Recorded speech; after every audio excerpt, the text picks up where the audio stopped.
ਸਰਪੰਚ ਪ੍ਰਗਟ ਸਿੰਘ ਆਲੀਵਾਲ ਤੇ ਜੋ ਪਰਚਾ ਹੋਇਆ ਉਹ ਸਿਆਸਤ ਤੋਂ ਪ੍ਰੇਰਿਤ ਹੈ। ਇਹ ਕਹਿਣਾ ਹੈ ਹਲਕਾ ਦਾਖਾ ਤੋਂ ਵਿਧਾਇਕ ਸਰਦਾਰ ਮਨਪ੍ਰੀਤ ਸਿੰਘ ਇਆਲੀ ਦਾ।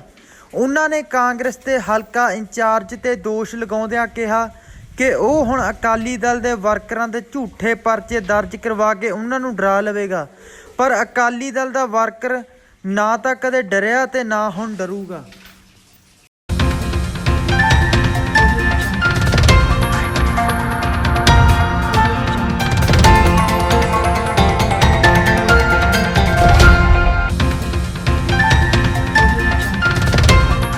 वाहिगुरू की फतेह। मैं साबका सरपंच प्रगट सिंह पिंड आलीवाल तो मेरे खेत के एक लैन लंघती है जितों तारां जुड़ के अग लग गई सी। 1.5 कनाल जगह मच गई, बाकी असीं बाह के भजाती। उस संबंध च पुलिस ने मेरे ते 188 का मुकदमा दर्ज किया। हालांकि मेरे पिंड के सरपंच ने होर जिहड़े कांग्रेसी बंदे हैगे उन्होंने अपने अपने बड्डां नूं अग्गां लाईआं। मेरे घर दे आले दुआले देख लो, सारा बड्ड उदां ही खड़ा। इस करके पार्टीबाजी करके उन्होंने मेरे ते 188 का जिहड़ा झूठा मुकदमा दर्ज किया। बहुत ही माड़ी गल आ। इदां दे करोना की जिहड़ी बीमारी का कहर चल रहा उहदे विच भी ये राजनीति करनों नहीं हटदे। 188 का मुकदमा दे के फर्क तो कुछ नहीं पैंदा, पर जिहड़ी नजायज़ गल वो नजायज़ आ। असीं बेनती करते हैं भी इहनूं तब्दीश करके कैंसल किया जाए। याली साहब आए थे, उन्होंने बोला की भरोसा दिता? याली साहब ने मैनूं भरोसा दिता। उन्होंने उपर अफसरां नाल गल होई आ, उन्होंने कहा SSP साहब ने जां अफसरां ने भी तब्दीश करके परचा असीं कैंसल करांगे। जी का खालसा वाहिगुरू जी की फतेह। अज दा जिहड़ा मसला लाइव होण दा, क्योंकि अज कणक की जिहड़ी वाढी हो चुकी है, तूड़ी का काम चल रहा वा।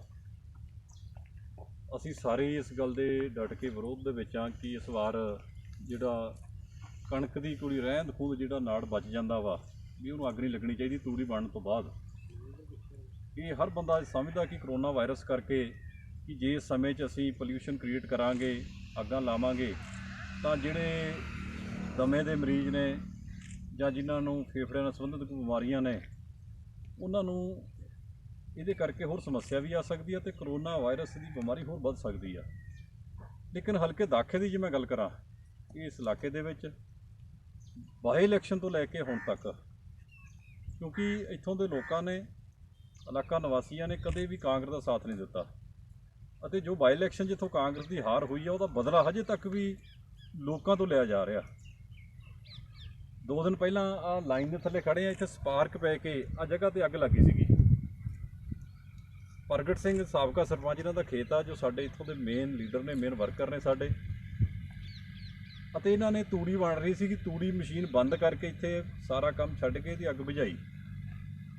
लेकिन इत्थों जिहड़ा हलका इंचार्ज आ कांग्रेस दा, उहदे इशारे ते, कांग्रसियां दे इशारे ते जिहड़ा इत्थे दाखे दा SHO प्रेम सिंह जी दी पहलों भी इलैक्शन के दौरान भी बदली कराई सीगी, लेकिन दोबारा फिर सरकार का चहेता नूं इत्थे लाया गया अकालियां नूं तंग परेशान करने लई।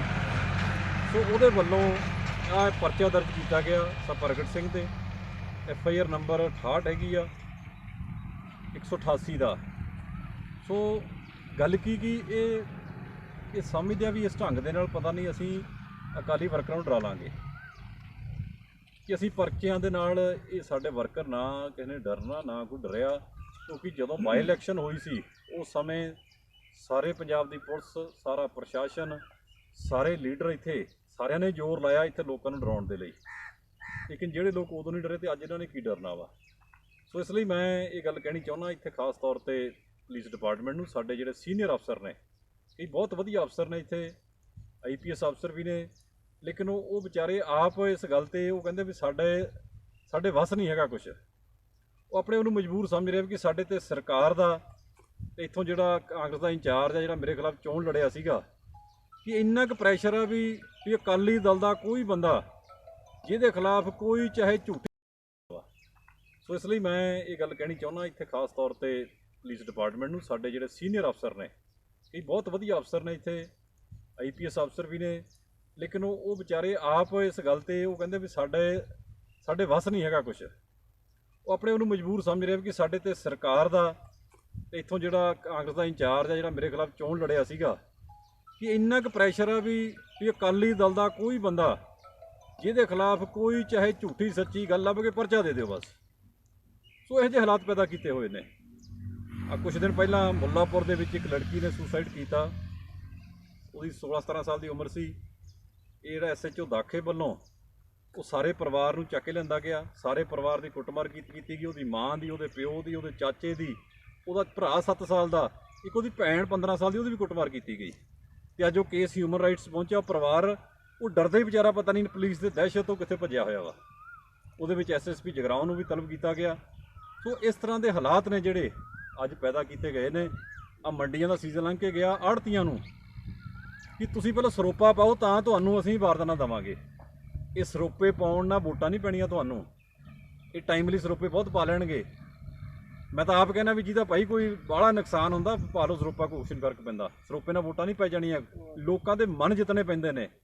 ਜੇ ਲੋਕਾਂ ਨੂੰ ਨਾਲ ਲੈਣਾ ਤਾਂ ਦਿਲੋਂ ਲੋਕਾਂ ਦੇ ਜੇ ਕੰਮ ਕਰੋਗੇ ਤੇ ਤੁਸੀਂ ਪਾਰਦਰਸ਼ੀ ਢੰਗ ਨਾਲ ਕੰਮ ਕਰੋਗੇ ਤਾਂ ਲੋਕ ਨਾਲ ਜੁੜਨਗੇ।